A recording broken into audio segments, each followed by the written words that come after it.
Galbi Jjim is a braised beef short rib.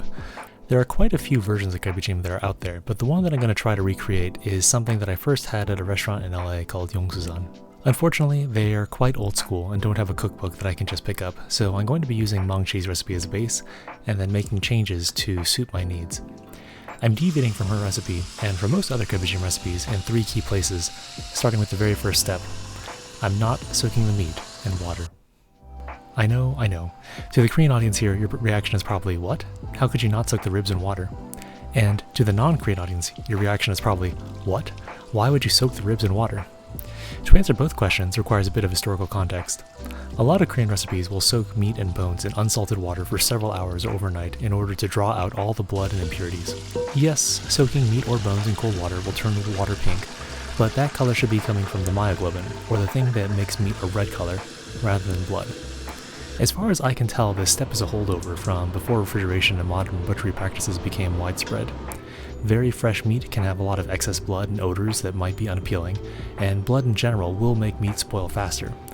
But the meat that you picked up at the supermarket should have almost no blood in it, since it needs to remain good for the week or more that it takes to go from slaughterhouse to store shelf. I've tried both soaking and not soaking, and I can honestly say that, for this dish at least, I can't tell any difference between the two. That said, I am still going to prep the meat the night before, but instead of soaking, I'm going to salt the sides overnight. This salt might not do too much since we'll be braising for several hours, but it'll help tighten up and dry out the surface, which will help with getting a good sear on the meat the next day. You might recognize this as a commonly done step in Western braises. The sear will help brown the meat, which should help develop flavors at the start of the cooking process. What I will soak overnight though is my mushrooms. These are dried shiitake mushrooms, and Maanchi's recipe calls for using this soaking water as a part of the braising liquid. I'm going to leave this in the fridge until we're ready to cook. Alrighty, it's the next day and I'm getting my carrots and radishes prepped while I'm making lunch. A step that I see all these Korean recipes take, and if I'm honest, I can't tell if everyone is just copying everyone else at this stage or if it's actually traditional. But anyway, a step that I commonly see people take is to trim the corners off of the vegetables. Honestly, this feels a bit excessive to me. After all, the French are some of the most exacting chefs out there, and you don't see them cutting the corners off of the vegetables in any of their braises. But we're here, so we'll do it anyways. I don't know about you, but I don't have the knife skills to trim the corners with a paring knife like Maanchi does so easily. Instead, I'm going to literally cut a corner here and use a vegetable peeler. Yes, the humble vegetable peeler makes surprisingly quick work of rounding out the edges. I can take one of my pieces of carrot and just peel away the edge in one rotation. It takes a while to get through all the carrots, but I'm doing this while I'm waiting for other things in the kitchen. Next up are the radishes. I'm worried that this might come across as a bit of an over-exaggeration, but I think the radish is the hidden star of this dish. Radish that's been braised in this sweet soy liquid to the point that the radish is tender and practically caramelized is simply delightful. I'm actually including more radish here than Maanchi uses, partly because it's a family favorite. I always find the radish a bit tricky to cut. I probably should have cut this in half lengthwise first to give me a flat surface to work with, but alas. I'm purposely making the radish pieces a bit large. I think this helps them keep their shape a bit better when they're soaking in the braise, and I think the sweetness is more apparent in these larger pieces. I do the same trimming that I did with the carrots, but it's a little bit trickier here since the radish has 4 extra edges to trim. My approach is to identify the largest faces of the radish, trim off the outside of those 2 largest faces first, and then cut the remaining 4 edges one by one. With the veggies prepped and lunch done, I'm ready to start cooking. I am preheating my big Dutch oven on the stove. The ribs will render a lot of fat in this cooking process, but I want to give them a bit of help at the start. So I scoop in a tablespoon or so of my rendered beef fat from a previous attempt at making Galbi Jjim. I break the ribs up into 2 batches and I start searing the meat 2 minutes aside. I keep an eye on the bottom of the pot to make sure that nothing burns, because any burning now will be very apparent when I reduce the braising liquid at the end. While the meat is searing, I pull out the mushrooms that I started rehydrating last night. I separate the mushrooms from the water, and here is where I have my second big deviation from Maanchi's recipe. I add a packet of gelatin powder to the mushroom water and let it bloom. I know, I'm just some guy online modifying the greatest Korean chef personality's recipe. But I do have a plan, and I'm borrowing this trick from Western-style braises. Let me explain. Most Galbi Jjim restaurants and recipes that I've tried, including Maanchi's, result in a liquid which has the consistency of water. It's runny, has no viscosity, and it's more like a thin soup than a sauce. Other recipes, basically anything that uses blended fruit, go too far in the other extreme, where their sauce has too much texture. What I'm trying to recreate from Yong Susan is something that is almost like a glaze or a thin gravy, something that will cling to the meat and the vegetables and coat everything that it touches. While braising short ribs for a long time will produce some gelatin naturally, I want something that would normally only be achievable by using a highly gelatinous stock as part of the braising liquid. We're not using any stock here at all, but one trick that I want to say comes from Searing Meat is to use a packet of unflavored gelatin powder. I'm hoping that will give me the consistency that I'm looking for. With that out of the way, the meat is done searing, so I add 2 onion halves face side down to sear. The onion is a minor deviation from Maanchi's recipe, and I'm just adding this to make a more interesting braising liquid. It's not going to end up in the final dish, so I don't bother doing anything fancy to prepare it. I add in my garlic to cook for a minute so that it can flavor the oil before I add in the rest of my ingredients for my braising liquid. This is going to be a sweet soy glaze, so it calls for soy sauce, mirin, ginger, and sugar, as well as the mushroom water. I'm following Maanchi's recipe pretty faithfully in terms of ingredients here. I'm using 4 pounds of ribs, so I double all the quantities except for the soy sauce, which I will triple. I'm tripling the soy sauce because the soy sauce I'm using is low sodium, as that's what we generally keep around the house for all our other cooking needs. By tripling the soy sauce, I should keep the amount of salt that I need in the recipe the same. For the garlic, I crush it to help remove the skins, but otherwise I don't really bother dicing it up. We're cooking this for so long that the garlic will become tender and more or less break down in the braise. While the liquid is coming up to a boil, I get the ginger ready. I grate the ginger down into a paste, trying to save the juices as I do so. I've tried using thin slices of ginger before, but the fibrous ginger doesn't break down well while cooking, and I find it unpleasant to come across chunks of ginger when everything else is so tender. All the ginger and its juice gets added into the pot before I finally wrap up my mushrooms. I start cutting up my mushrooms by removing the stem and then quartering them, and adding them to my pile of vegetables.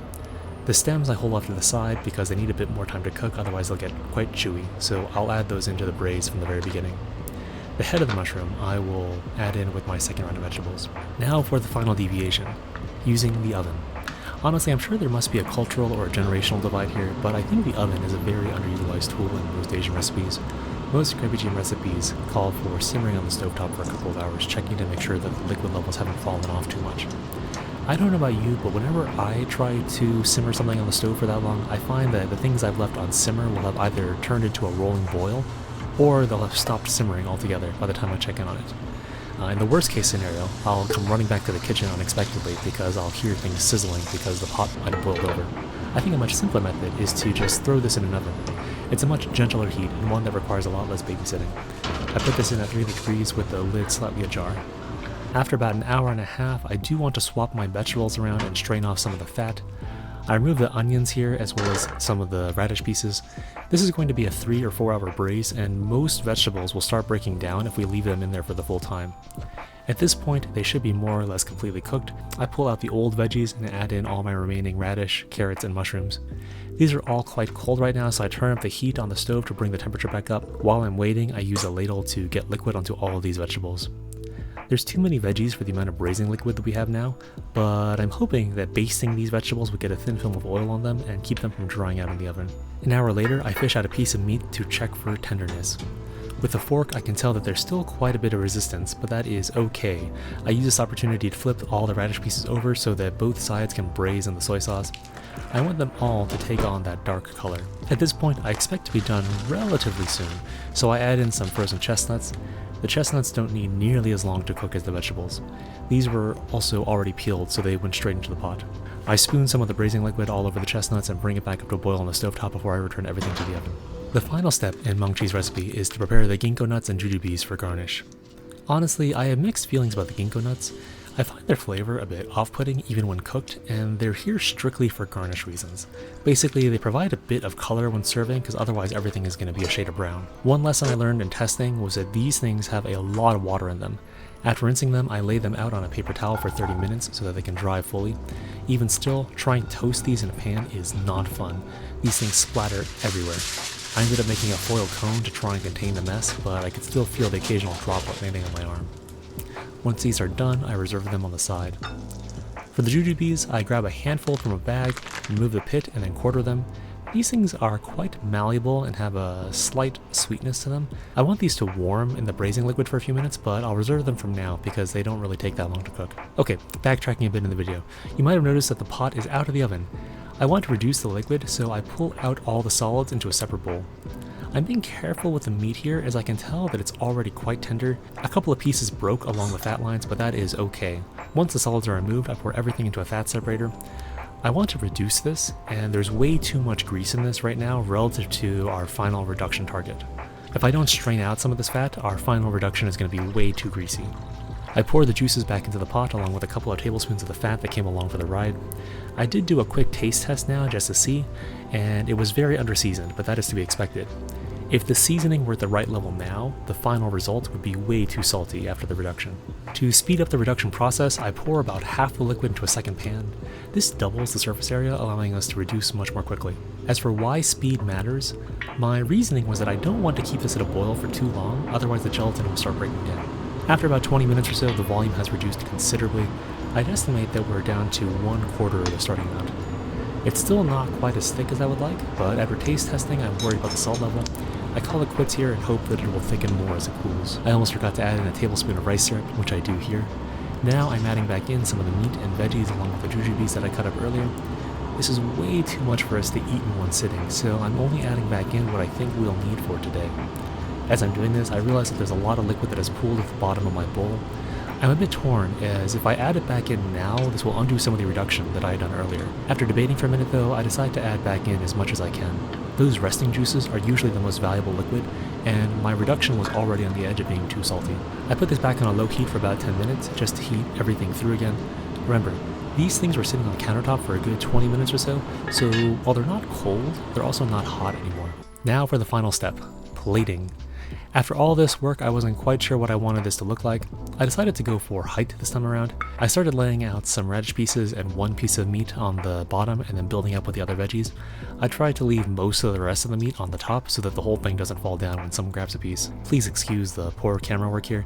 I'm learning more about how my GoPro works, and I know now that anything within a couple feet of the camera will be blurry with my current lens, something that I'll try to fix for next time. I was trying to get a shot of the sauce cascading down the sides, but it didn't quite work as intended, and it's out of focus to boot. I serve this on top of a bowl of rice, which will help soak up all the sauces I'm eating. Final verdicts. The ribs are super tender and moist with the meat tearing away with a minimal amount of force. I think I would have preferred to move some of the salt out of the sauce and into the meat itself, but as a package, they work well. The veggies are likewise sweet and soft without being mushy. The radish has taken on a particularly sweet and savory note. The one thing I'm a bit disappointed with is the glaze. After all that work, the sauce is still not as thick as I would like. There are other ways to thicken the sauce, such as using a cornstarch slurry or making a little bit of a roux on the side, but those will have to be experiments for another video. Still, I'm happy with the flavor profile overall. This might seem like a challenging dish, but you can make this as easy or as complex as you'd like by cutting different steps. I think the only 3 requirements are the braising liquid, the meat, and the radish. Everything else, including the trimming, is secondary. This recipe is perfectly good as is, although I think I'm going to keep experimenting with this to try to get closer to the Yong Susan dish that I love so much. With that, I hope that you give this a shot soon, and I will see you all next time.